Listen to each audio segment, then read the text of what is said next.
अज्ञानतिमिरान्धस्य ज्ञानाञ्जनशलाकया चक्षुरुन्मीलितं येन तस्मै श्रीगुरवे नमः। नमः ओं विष्णुपादाय श्रीगौरप्रियमूर्तये श्रीमते भक्तिवल्लभा तीर्थगोस्वामी नमः। यतीन्द्रियनमस्तुभ्यं गौरकृष्णप्रियात्मने रूपानुगगति ज्ञाय गुरुदेवाय ते नमः। पतित पावन परम करुणामयी परम आराध्य श्री गुरुदेव नित्य लीला प्रविष्टो विष्णुपाद अष्टोत्तर शतश्री श्रीमद श्रील भक्ति वल्लभ तीर्थ गोस्वामी महाराज जी के अभय चरण में असंख्य कोटि साष्टांग दंडवत प्रणाम करते हुए उनकी अहेतु की कृपा प्रार्थना करता परमाराध्य श्री गुरुपाद पद्म की महती कृपा से हमने कल तक मन शिक्षा आदि के ऊपर चर्चा किया। आज से हम एक बहुत ही महत्वपूर्ण वस्तु के बारे में चर्चा करेंगे, वो है हरिनाम। नाम निष्ठा ना हो तो प्रेम प्राप्ति कभी भी नहीं हो सकता। नाम निष्ठा ना हो, हमारे अंदर का जितने भी कल्मश है वो सब जा नहीं सकते। नाम निष्ठा ना हो, भगवान आकर्षित नहीं होते। नाम निष्ठा ना हो, हमारे जीवन का वास्तविकता में कोई दिशा अथवा दशा निर्णय भी नहीं किया जा सकता है। बहुत ही आवश्यक है नाम प्रभु के विषय में समझना, नाम प्रभु के शरण में जाना, ये बहुत ही ज्यादा आवश्यक है। इसीलिए हम लोग यहाँ पर नाम के ऊपर चर्चा करेंगे। ये नाम युग धर्म है, कलयुग का धर्म नाम है, कलयुग का आधार नाम है। अगर आप देखते हैं महापुरुष हम लोगों को बतला गए, कलयुग केवल नाम आधार। कलयुग वास्तविकता में किसके आधार पे बोलते हैं? नाम के ही आधार है। नाम ही कलयुग का आधार है। इसीलिए जो कोई भी व्यक्ति अगर इस भवसागर से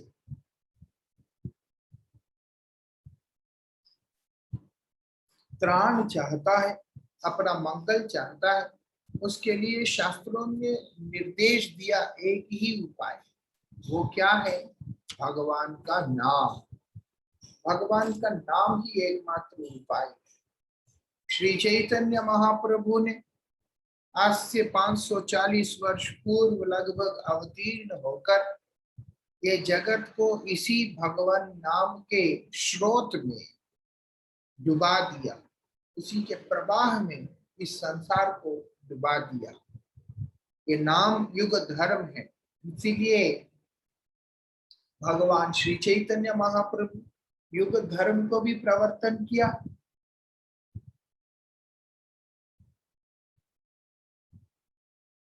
और साथ ही युग धर्म के साथ साथ में प्रेम धर्म का भी उन्होंने प्रवर्तन किया, वितरण किया। उस प्रेम माध्यम क्या चुना उन्होंने? उन युग धर्म को ही प्रेम धर्म की प्राप्ति का मार्ग चुना। इसीलिए नाम का आश्रित व्यक्ति सुनिश्चित रूप से भगवत प्रेम को प्राप्त करेगा।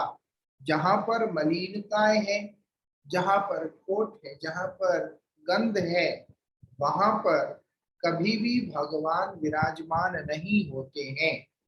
इसी कारण से भगवान वहां पर विराजमान नहीं होते। इसी कारण से नाम प्रभु कृपा करके जीव के हृदय के अंदर जितनी भी कल्मशताएं हैं उन सबको ध्वंस करके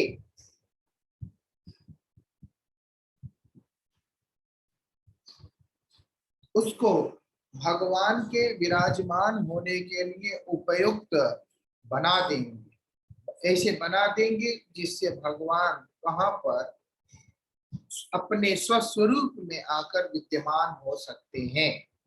यही विशेषता है।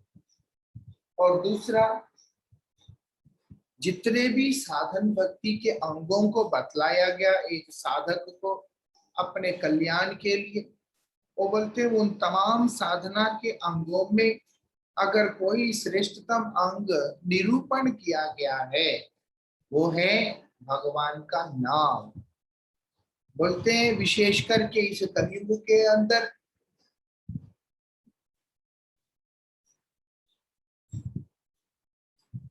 जीव को बतला रहे हैं कि तुम किसी अन्य साधना की क्या आशा रखते हो। तुम अगर सोचते हो कि मैं योग करूंगा, यज्ञ करूंगा, तप करूंगा, ध्यान करूंगा, त्याग आदि करूंगा, वो बोलते हैं वास्तविकता में इनमें से कोई भी वस्तु तुम्हें तुम्हारे परमार्थ की ओर लेकर के नहीं जा सकता है।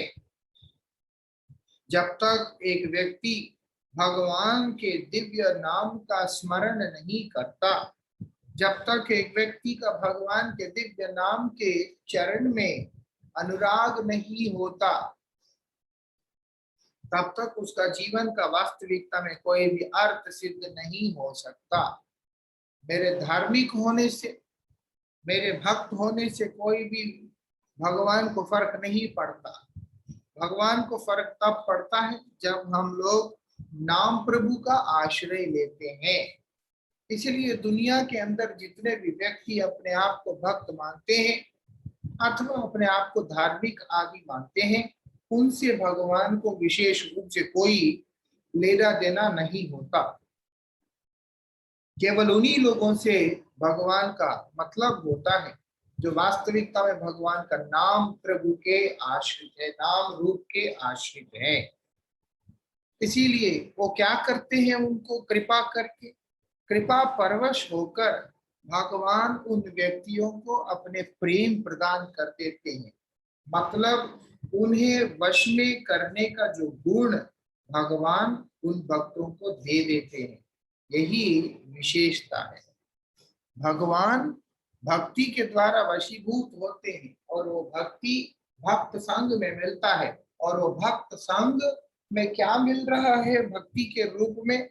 भगवान का दिव्य नाम। इसीलिए हरिनाम करने की आवश्यकता को हमें अधिक से अधिक समझना होगा। हमारे जीवन में कितने भी शास्त्र पढ़ लो, कितनी भी कथाओं को सुन लो, लेकिन अंत में जीवन के अंदर के जितने भी क्लेश है वो वैसे के वैसे ही बने रहते हैं। हमारे जीवन के क्लेश तो जा ही नहीं और ना जाते। उसका कारण क्या है? हम लोग का फोकस सबसे ज्यादा इंफॉर्मेशन कलेक्ट करने के पीछे ही रहता है। शास्त्र बतला रहे हैं क्या करना होगा, हर तरह के इंफॉर्मेशन को छोड़कर तुम सिर्फ और सिर्फ नाम के ऊपर फोकस करो। इसका मतलब ये नहीं है कि हम हरिकथा आदि को श्रवण नहीं करेंगे। हम जो हरिकथा को श्रवण करेंगे उसका पीछे अभिप्राय ये रहता है हरिनाम के प्रति हमारा अनुराग उत्पन्न हो। श्रील भक्ति विनोद ठाकुर जी महाराज कहते हैं, नाही जनमल नामे अनुराग मोर, भक्ति विनोद चित्त दुखे विभोर। बोलते हैं नाम प्रभु के चरणों में मेरा अनुराग ना होने के कारण आज मैं क्या मेरी अवस्था हो रखा है, मैं दुख में विभोर हो चुका। मेरा जो चित्त है वो दुख में विभोर हो गया है, दुख से भर गया है। ये कौन बोल रहे हैं? श्रील भक्ति विनोद ठाकुर जी महाराज बोल रहे हैं। हमारा अनुराग अगर नाम में हुआ है तो नाम ही हमारे नित्य संगी बन जाते हैं। जिसके नित्य संगी नामी स्वयं होते हैं, उसके जीवन में किसी भी प्रकार का क्लेश नहीं हो सकता है। उसके जीवन में हर चीज परम शांतिपूर्ण होकर के चलता है। इसीलिए हमें नाम निष्ठा बढ़े, इस प्रकार से प्रयास करना चाहिए। बोल दिया, नाम बिना कलिकाले आर नाही धर्म। जबकि हम ये मेरा धर्म है, वो मेरा धर्म है, ऐसे करके कुश्ती लड़ रहे होते हैं, लेकिन शास्त्र बताते हैं इस कलयुग के अंदर नाम के बिना कोई और धर्म है ही नहीं है। सर्व मंत्र सार नाम। नाम क्या है? तमाम मंत्रों का सार स्वरूप है। और यही शास्त्र मर्म, शास्त्र के जो गूढ़ सिद्धांत है, शास्त्र की गंभीर सिद्धांत है, वो यही कहता है कि भगवान के नाम से श्रेष्ठतम और कुछ भी नहीं है, विशेष करके इस कलयुग के अंदर। और वही दिव्य नाम को अंदर प्रेम को संचार करके क्या बोल रहे हैं? बोलते हैं सकल शकत देई नामे तो बोलते आपके अपने नाम में, मतलब भगवान के दिव्य नाम में समस्त शक्ति का संचार किया। वो कौन सी शक्ति का संचार किया? जो उस नाम को विशेष बना रहा है। बोलते हैं ऐसा शक्ति का संचार किया जिसके माध्यम से जीव ब्रह्म को आकर्षित कर सकता है। मतलब भक्त भगवान को आकर्षित करके अपने वश में कर ले सकता है। ऐसी शक्ति नाम प्रभु के अंदर स्वयं भगवान ने संचार कर दिया। आप देखेंगे, इसीलिए नाम करना सहज नहीं है। किसी को बोलो आप हरिनाम कीजिए, उनको प्राण संकट होता है।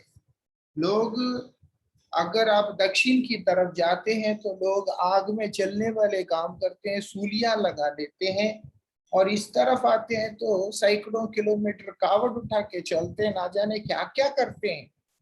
लेकिन अगर आप किसी से कहिए हरिनाम कीजिए तो उन लोगों के अंदर नाम करने का रुचि होता ही नहीं है, नाम प्रभु में विश्वास ही नहीं होता। इतने सरल साधन और भगवान को आकर्षित करने वाला होने के बावजूद भी पतित व्यक्ति होने के कारण उसको वो चीज समझ में आता ही नहीं है। जीवन के सारे दुख मिट जाएंगे अगर कोई हरिनाम का आश्रय ठीक से ले ले, लेकिन बद्धजीव होने के कारण उस चीज के लिए तैयार ही नहीं होता। हम क्या करते हैं? हम अपने दुखों को पकड़ के रोने लगते हैं। ये संसार के जीव उसको मिलने वाले जो दुख होते हैं उसको पकड़ के रोने के अलावा उसका, उस दुख का निवारण का उपाय क्या है, उसको मैं बड़े अच्छे तरीका से पालन करूंगा, अपना आत्म कल्याण करूंगा, इस दिशा में लोग नहीं सोचते हैं। लेकिन वास्तविकता में कोई अगर सोचे, उसका केवल दुख निवृत्ति ही नहीं, उसको तो प्रेम प्राप्ति भी हो जाएगा। दुख निवृत्ति तो अनुसंगिक रूप से होता है, नाम प्रभु के कृपा से। आप इस चीज को अगर समझते हैं, नाम प्रभु के कृपा से दुख निवृत्ति अनुसंगिक रूप से होता है, लेकिन मूल में क्या होगा? प्रेम की प्राप्ति। इसीलिए कोई भी भक्त अपने दुखों को निवृत्त करने के लिए कभी भी नाम प्रभु का सहारा नहीं लेता है। जो भक्त नहीं, उसको तो नाम में रुचि नहीं, लेकिन जो भक्त होता है वो भी अपने दुख निवृत्ति के लिए नाम का सहारा नहीं लेता है। नाम का सहारा लेता है तो केवल और केवल उस प्रेम की प्राप्ति के लिए। इसीलिए हरिनाम की महिमा को समझना अत्यंत आवश्यक है। जितना हम लोग नाम की महिमा को समझेंगे उतना ही हम लोगों का नाम में निष्ठा बढ़ेगा। नाम में निष्ठा बढ़ने पर हम लोग ठीक से हरिनाम करेंगे। हरिनाम ठीक से नहीं करेंगे कैसे चलेगा? इसीलिए हम लोग यहाँ पर हरि नाम की महिमा के बारे में चर्चा करेंगे।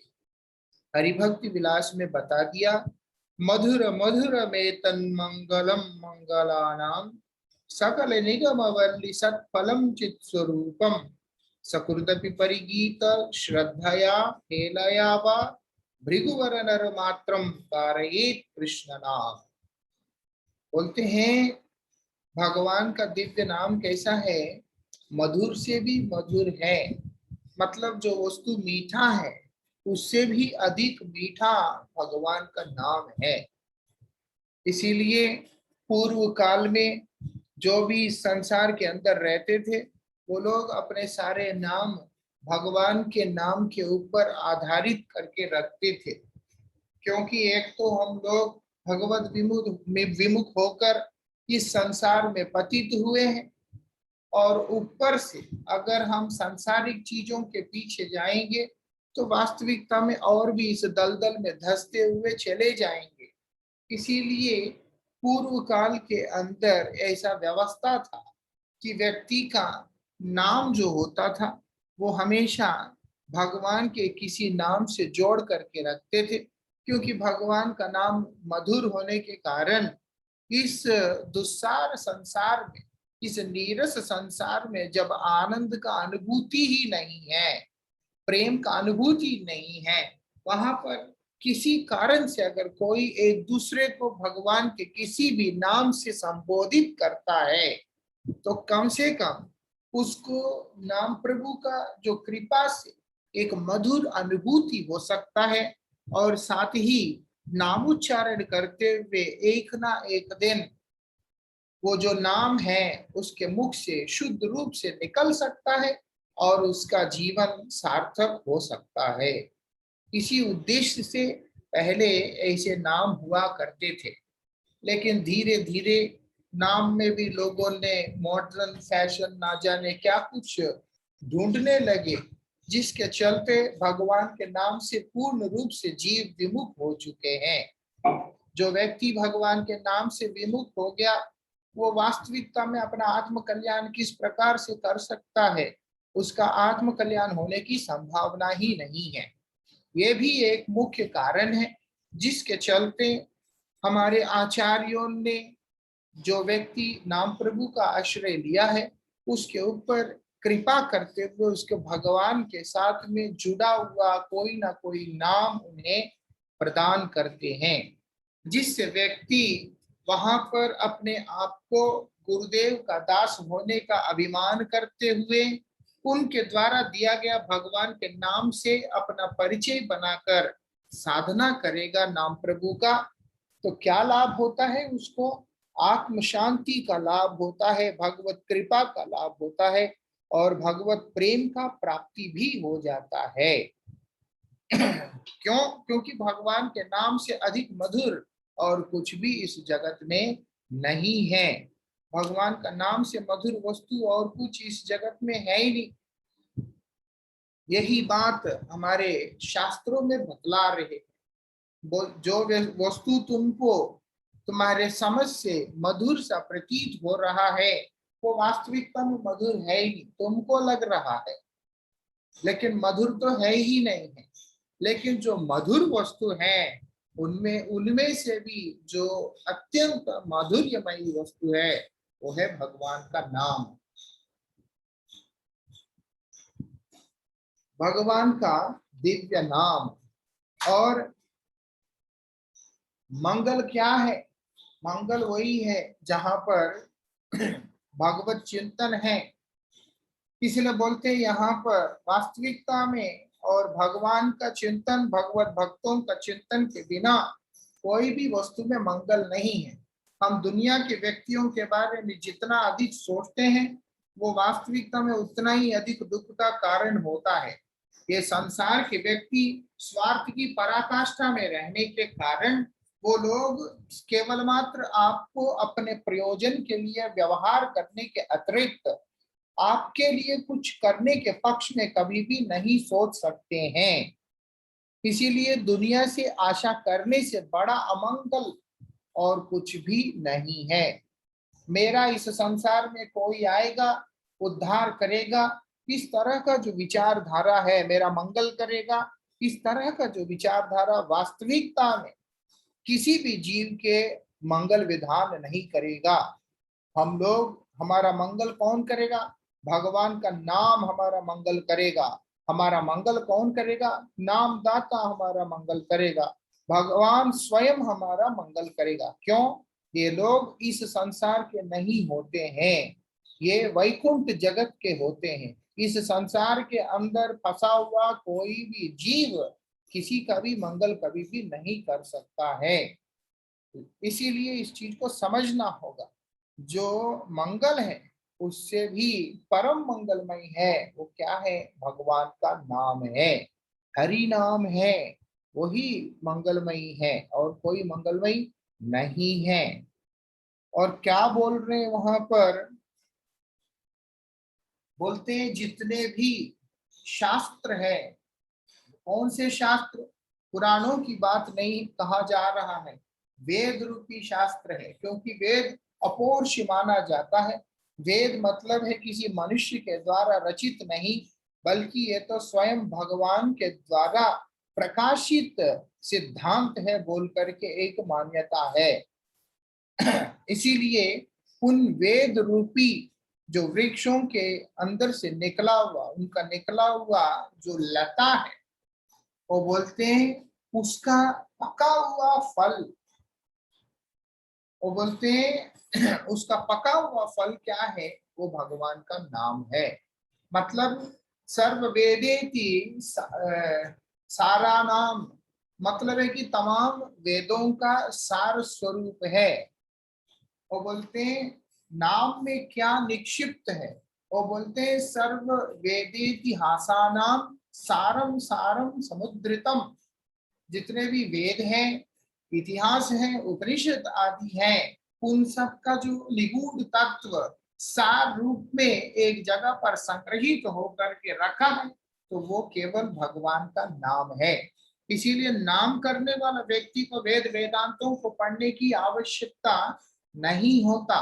नाम करने वाला व्यक्ति को कोई भी शास्त्र को अलग से समझने का आवश्यकता नहीं होता।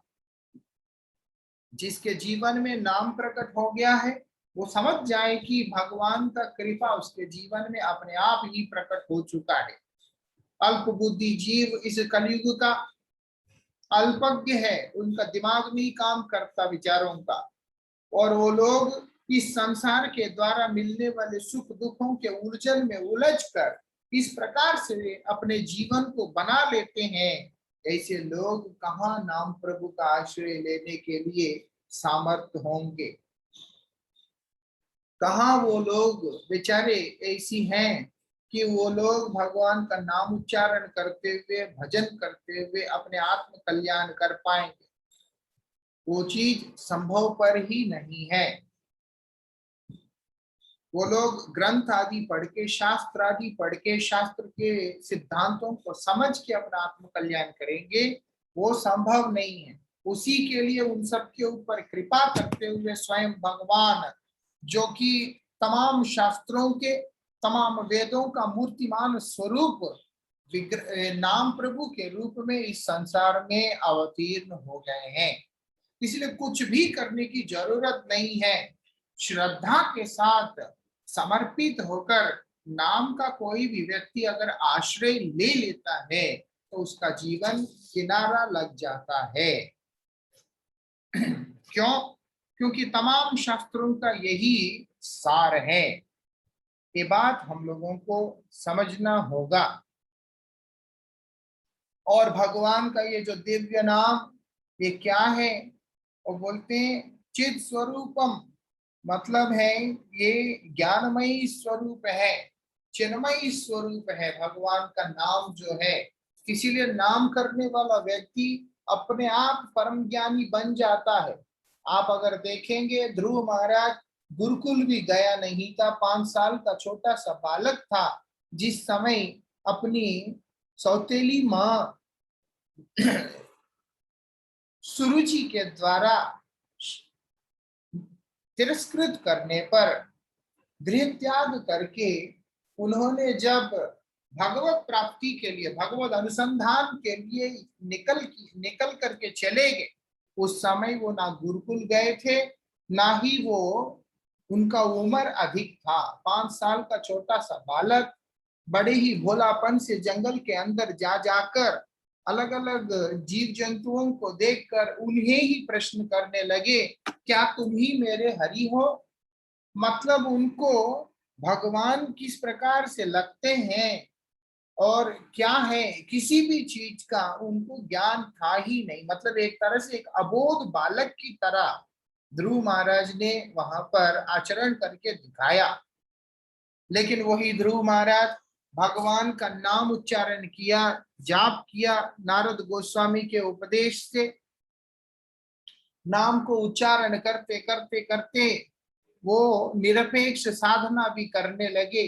अपने साधना के लिए अनुकूल जो कुछ भी है वो स्वयं ही उसको चयन करके उसके अनुरूप चलने लगे। और एक समय आने के बाद भगवान उनके हृदय में, बाद में उनके सम्मुख में प्रकट होते हैं। और ध्रुव महाराज का इच्छा होता है उनके हृदय में कि मैं मेरे प्रभु का स्तुति करूं। उस इच्छा को पूर्ति करने के लिए जब ध्रुव महाराज ने स्तुति आरंभ किया, तो ऐसा स्तुति किया उन्होंने जो कि बड़े बड़े ऋषि मुनि आदि के लिए भी सुलभ नहीं है। कैसे हो गया इतना बड़ी विचित्र घटना, किस प्रकार से घट गया? अगर कोई विचार करे तो मालूम पड़ता है नारद गोस्वामी के निर्देश के अनुसार उनसे शिक्षा दीक्षा आदि को प्राप्त करके जब उन्होंने भगवान का नाम बड़े ही दृढ़ता के साथ उच्चारण करना आरंभ किया, उसी के परिणाम स्वरूप में वो परम ज्ञान उनके अंदर स्वतः रूप से प्रकट हो गया है। क्योंकि नाम प्रभु चित स्वरूप होने के कारण आपको और कुछ भी प्राप्त करने के लिए संघर्ष करना नहीं होगा। वो स्वाभाविक रूप से ही आपके जीवन में सब कुछ आ जाता है। ये विशेषता है, सब अपने आप समझ में आता है। सब समय हमें मार्गदर्शन करने के लिए स्थूल रूप से हमारे सामने कोई नहीं होता। कई बार हमें अपने बुद्धि को भी चलाना पड़ता है, लेकिन बुद्धि जब हम अपना चलाएंगे तो वो हमारे लिए अनर्थों का मूल हो जाता है। तो बुद्धि तो चलाना है लेकिन अपना नहीं चलाना। तो क्या करना है? नाम प्रभु के शरणागत हो जाना है। तब क्या होता है? ददामि बुद्धि योगम तम मेनुमाप्यंते, मुझे समझने अथवा अपने जीवन को सुंदर रूप से चलाने के लिए आवश्यक जो बुद्धि है वो कौन प्रदान करेगा? ददामी, मैं स्वयं प्रदान करूंगा। मतलब जब तक संभव है तब तक भगवान और गुरुदेव हमारा मार्गदर्शन करते हैं। लेकिन किसी ऐसी स्थिति आता है जहां हमें अपना बुद्धि का प्रयोग करना होता है, तब भी वो लोग हमें आश्वासन दे रहे हैं कि तुम्हें चिंता करने की आवश्यकता नहीं है, तुम्हें अपने बुद्धि को प्रयोग करने की आवश्यकता नहीं है। तुम्हारा जीवन को बड़े सुंदर रूप से ले जाने वाला जो बुद्धि है वो तुम्हारे लिए हम स्वयं दान करेंगे। ये बात है। इसीलिए बोलते हैं भगवान का नाम सकृदपि परिगीत श्रद्धया हेलया वा। वो बोलते हैं भगवान का दिव्य नाम एक बार भी अगर कोई व्यक्ति ठीक से उच्चारण कर लेगा, कैसे? श्रद्धा के साथ। श्रद्धा के साथ में अगर कोई भी व्यक्ति एक बार भी उच्चारण कर लेगा, अथवा हेलया, हेलया मतलब लोग ऐसे सोचते हैं कि मजाक में, हेलना करते हुए मतलब मजाक मजाक में, लेकिन वास्तविकता में नहीं, सहजता के साथ, स्वाभाविक रूप से सहजता के साथ में। श्रद्धा नहीं है लेकिन ठीक है, एकदम सहजता के साथ में, वहां पर कुछ भी नहीं, एक तरह से बोलते हैं उस तरीका से भी अगर कोई भी व्यक्ति भगवान का नाम को ले लेता है, हम लोग श्रद्धा के नाम पे अभक्तों की बात तो छोड़ दीजिए, भक्त लोग भी श्रद्धा के नाम पे जो भगवान का नाम पुकारते, अधिकांश व्यक्ति अपने स्वार्थ पूर्ति के उद्देश्य से ही करते हैं। ये कड़वा है लेकिन सत्य है। वो वाला रास्ता हम लोगों को चयन नहीं करना है। अपने स्वार्थ पूर्ति के लिए नाम का सहारा लेना वो बहुत ही गलत है। भगवान हमारा नौकर नहीं है, भगवान हमारा गुलाम नहीं है, भगवान प्रभु है, भगवान स्वामी है। इसलिए स्वामी को अपने मतलब के लिए लगाना वो बहुत ही गलत हो जाएगा। और दूसरी बात, यदि हमारी प्रार्थना के अंदर शुद्धता है तो हमें वास्तविकता में कुछ भी याचना करने की, मांगने की जरूरत ही नहीं पड़ता है। वो कृपामयी भगवान स्वयं इस जगत के ऊपर कृपा करने वाले हमारे प्रार्थना को सुनकर हम पर भी अपनी कृपा की वर्षा को अवश्य ही करेंगे। स्वयं एक माता पिता का अपने बच्चे के प्रति प्रेम से उसके लिए कुछ करना, लेकिन वही माता पिता को अपना नौकर समझकर बच्चा उनसे काम कराना, बहुत अंतर होता है दोनों में। नहीं, माता पिता अपनी इच्छा से कर रहे हैं, वो उनका ममता का प्रदर्शन है, वो उनका बच्चे के प्रति अपना प्रेम का अभिव्यक्ति है। लेकिन वही बच्चा उनको अपना गुलाम समझकर अपने लिए काम कराता रहेगा तो वास्तविकता में वो माता पिता है तो वो लोगों का प्रेम तो है तो वो करेंगे ही करेंगे, लेकिन वो उस बच्चे के जीवन के लिए वास्तविकता में हितकर नहीं है। इसीलिए हमें नाम जो है अपने दुनिया के प्रयोजनों के लिए नहीं करनी चाहिए। खास करके वो लोग जो हम लोगों को व्यवहार करके अपना इच्छा और मतलब पूरा होने के बाद तिरस्कार कर देते हैं, जिनको हमारे चरित्र से, जिनको हमारे भविष्य से किसी भी चीज से कोई भी लेना देना नहीं होता, उस तरह के जो व्यक्ति होते हैं उन लोगों के लिए विलाप करना अथवा उन लोगों के लिए हम लोगों का प्रार्थना करना वास्तविकता में निरर्थक है।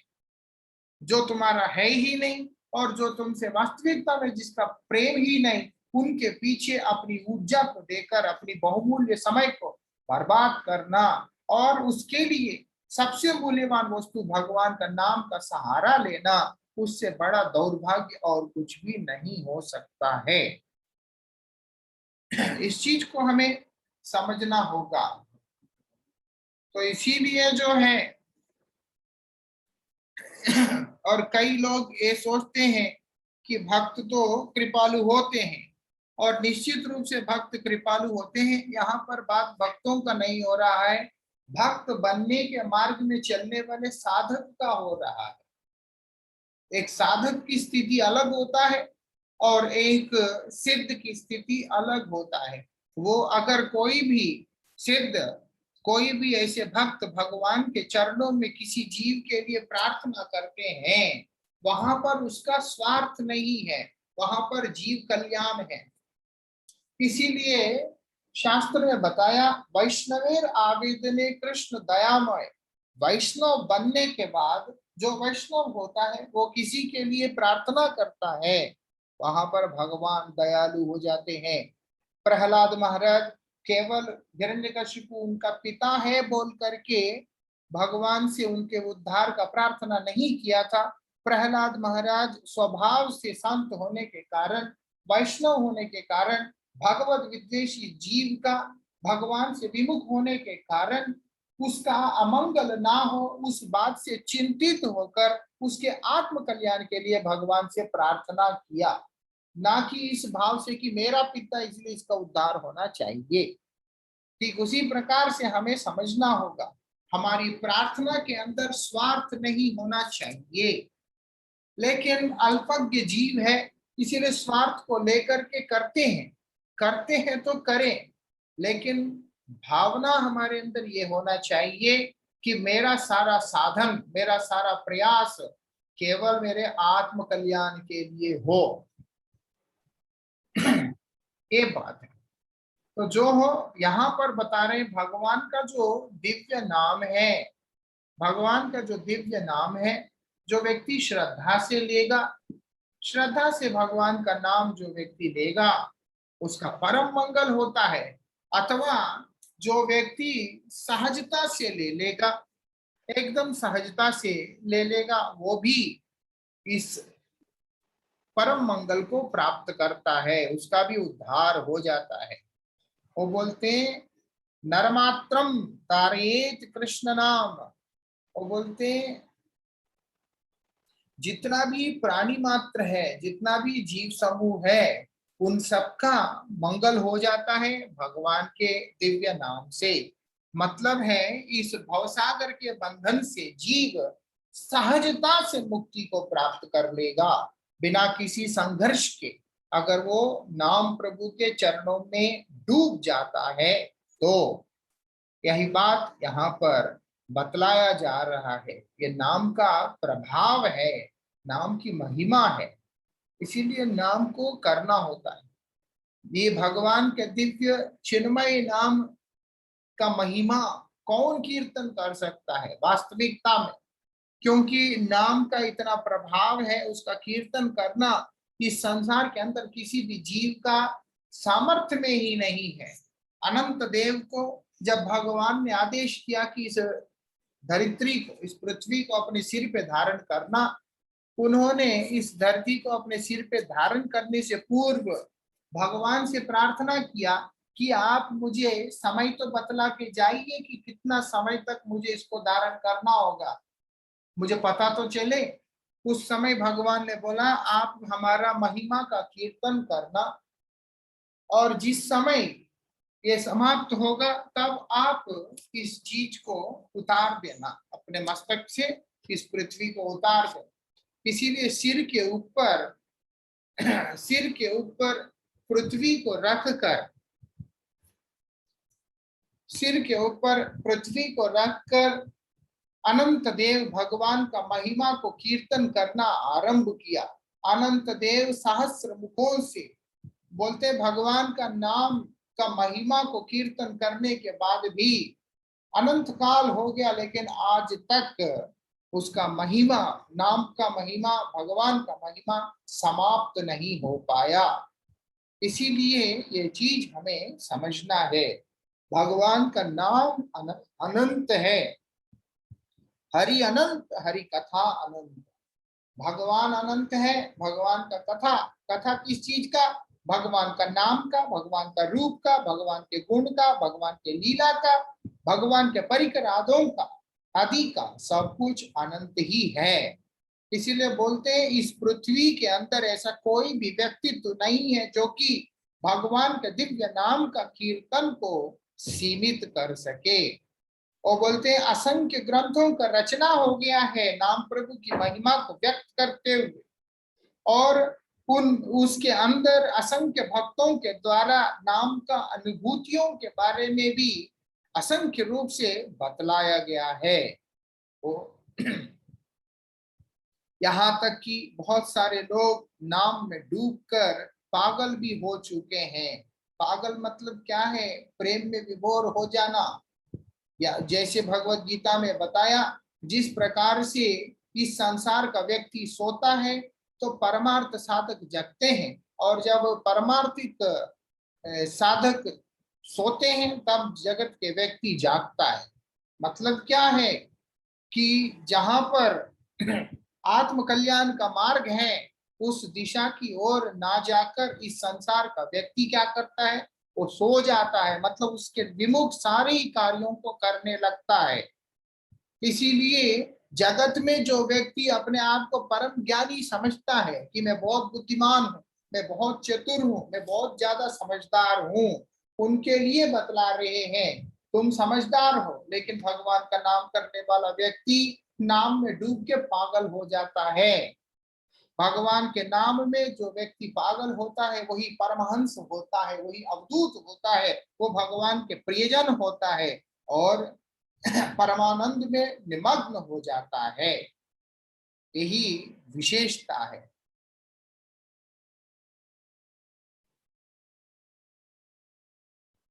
आप देखेंगे श्रीमती राधिका जी वहां पर ललिता दी सखियों से कह रही है कि भगवान का दिव्य नाम मेरे कान में प्रवेश करता है तो मुझे विधाता के ऊपर गुस्सा आता है कि भगवान का दिव्य नाम को कर्णकुहरों में जाने के लिए सिर्फ 2 ही कान दिया, केवल मात्र 2 कान। ये तो असंख्य कान होने चाहिए था, जिससे कि भगवान का नाम हर कान से अंदर जा रहा है और परमानंद प्राप्त हो रहा है। वही भगवान का नाम जब जीवा के ऊपर आता है, वो क्योंकि मधुर से भी मधुर है, इतना मधुर नाम का आस्वादन जब एक जीव करने लगता है तो फिर कहना ही क्या। और यहाँ श्रीमती राधिका जी कह रही है कि इतना मधुर नाम है, उसका आस्वादन करते हुए मुझे फिर दुख होता है कि विधाता इतने दिव्य नाम के आस्वादन के लिए एक जीवा दिया।